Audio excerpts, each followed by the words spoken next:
Yo, parish orphans and retrogrades. Happy Thursday as we approach the end of May.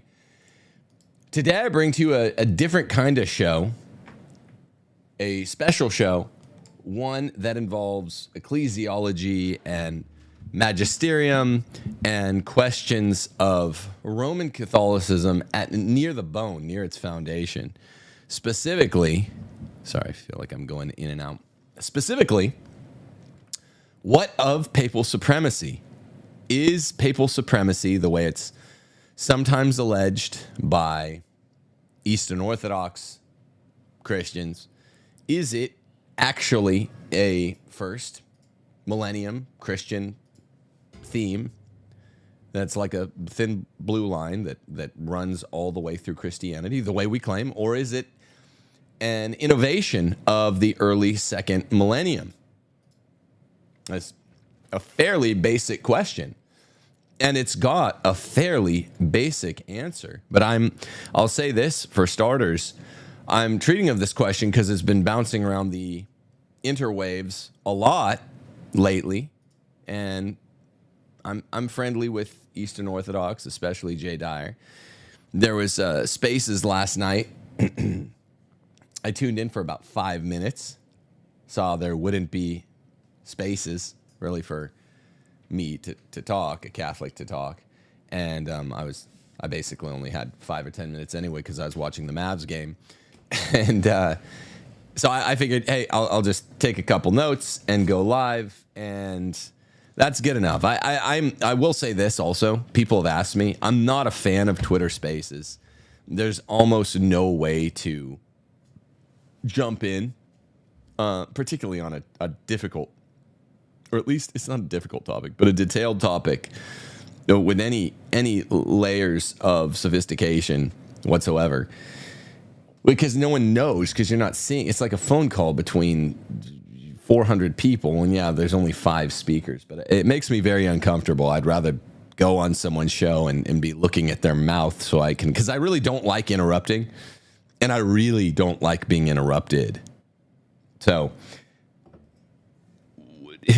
papal supremacy, that's today's show. I'm going to give you a surefire way of defending it. And then I'm going to admit something about Roman Catholicism that is a blind spot. Now, it's the one true faith. And papal supremacy is rather easy to shore up. But there is something I want to address at the end as a kind of conceptual weakness. Papal supremacy is not some clever accretion of early second millennium Roman Catholic thought. It just isn't. And that's not a debatable point. Let's begin at the beginning. Let's begin. This isn't the strongest bit of evidence, but it is an undeniable bit of evidence. The fourth pope, around 100 AD, Clement I, wrote to the church in Corinth, warning them, take my word, follow my decision. This is outside of his diocese. He's telling them what to do.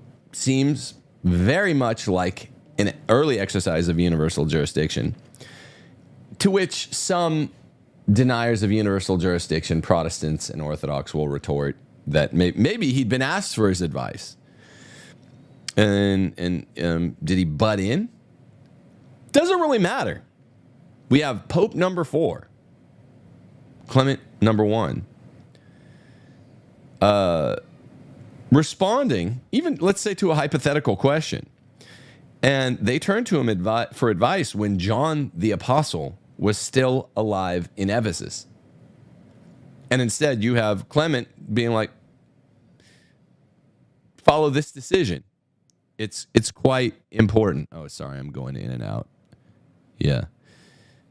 Now, this is an important historical event that builds the case, but it doesn't prove things on its own. It just proves, okay, there's one pope right around the turn of the first, second Christian century, very early on, fourth out of 266, that at least attempts to exercise a universal jurisdiction.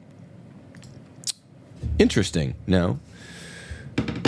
What I want to turn to next is a weapon that I use frequently, and I would urge all of you to use this weapon as well. Now, before I get blocked, I am talking about the Catena Aurea. Thomas Aquinas's collocated patristical commentaries on the four Gospels. Now, Thomas here doesn't weigh in himself, aside from little places where he says gloss, but that's occasional. This is Thomas being the world's greatest scholar, probably second smartest man ever after Aristotle. I go back and forth on that, but world's greatest scholar. He collocated for each 2, 3, 4 verses of the four Gospels. He goes, pause, okay, let me take these 4 verses, and I'm going to collocate for my readers in the Catena Aurea everything that every patristic ever commented on those 3 or 4 verses from Scripture. And I'm going to put them all together. So all you do is you buy volume 1, Matthew's Gospel, the Catena, that means golden chain, Matthew's Gospel, and you go to a relevant passage in Scripture. Here it is, Matthew chapter 16, verse 18. I'll read it. And I also say unto thee that thou art Peter, and upon this rock I will build my church, and the gates of hell shall not prevail against it. And 19 too. And I will give unto thee the keys of the kingdom of heaven, and whatsoever thou shalt bind on earth shall be bound in heaven, and whatsoever thou shalt loose on earth shall be loosed in heaven. Now, we throw this line at Protestants all the time, and I don't know what they say.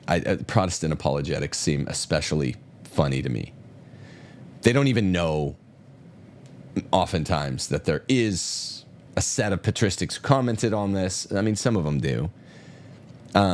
That these have been collocated by Thomas, and that it's very embarrassing for those who say that, like, there is no office of priest or bishop or you know, head bishop of all the world, Pope. The Eastern Orthodox position, to which I guess I'm shadowboxing today. Normally I bring people straight on, but I wanted to get this out.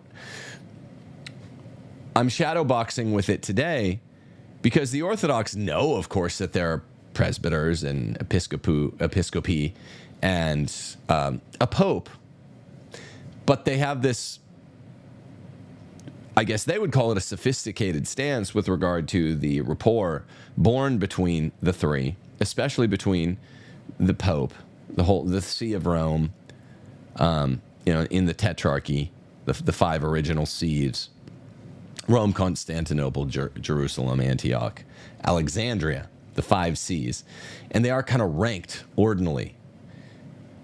Orthodox will admit that, and they reified. I think this is a second Christian millennium accretion, fabrication. They reified this idea of being first among equals. I'm going to talk about this later when I talk about Catholic conceptual difficulty. I'm going to talk about that with regard to. So this means that you have an impotent commander who cannot command, kind of like mutual submission. There's so many Catholic feminists, right? And I'm always criticizing them, and a lot of times the Eastern Orthodox guys are with me. This is so lame. This idea of mutual submission. Well, this is a commander who's impotent, who can't command. But that is a circular square. That doesn't exist. That's a contradiction in terms. So I want to talk philosophically about this idea that the Orthodox sort of reified, maybe late first millennium, early second millennium, of a commander, the Pope, who's in charge, who can't command. Well, I want to talk right now. I'm going to cite some Eastern fathers. I'll probably also cite some Western fathers here in my handy-dandy Catena Aurea. on Matthew 16:18. And I just thought, let's go there, because Peter's the rock, ain't he? Protestants say stupid stuff. Orthodox say more thoughtful stuff, but it's pushing back in a basically Protestant, anti-authoritarian, anti-patriarchy direction. You know, you got to have Papa to have a patriarchy, and neither the Orthodox nor the Protestants, to varying degrees, acknowledge Papa. Well, look at this father here, Eastern father. He was actually a patriarch of Alexandria, I believe the 5th See. Writing on Matthew chapter 16, verse 18, he says, according to this promise of the Lord, the apostolic church of Peter remains pure and spotless from all leading into error or heretical fraud, above all heads and bishops and primates of churches. That means he knows the Pope is above him. And people with its own pontiffs, with most abundant faith in the authority of Peter. And while other churches have to blush for the error of some of their members, this reigns alone immovably established, enforcing silence and stopping the mouths of all heretics. This is universal jurisdiction, friends. Right? You have a prior restraint power, enforcing silence. We call that prior restraint. Posterior restraint, stopping the mouths of all heretics. Immovably established. Wet, not drunken with the wine of pride. Confess together with it the type of truth and of the holy apostolic tradition. Wow. Thank you. I mean, so I know I had some friends that were being persuaded on last night's Spaces. Well, this is Patriarch of Alexandria, Cyril, in like the 400s. The apostolic church of Peter remains pure and spotless from all leading into error, whereas the other churches can fall into error because of their bishops. He says, or heretical fraud. He is above all heads and bishops and primates of churches and people with its own pontiffs, with most abundant faith and the authority of Peter. And while the other churches have to blush for their error, this reigns alone, immovably established, being able to enforce silence, stopping the mouths of all heretics. This is just universal jurisdiction.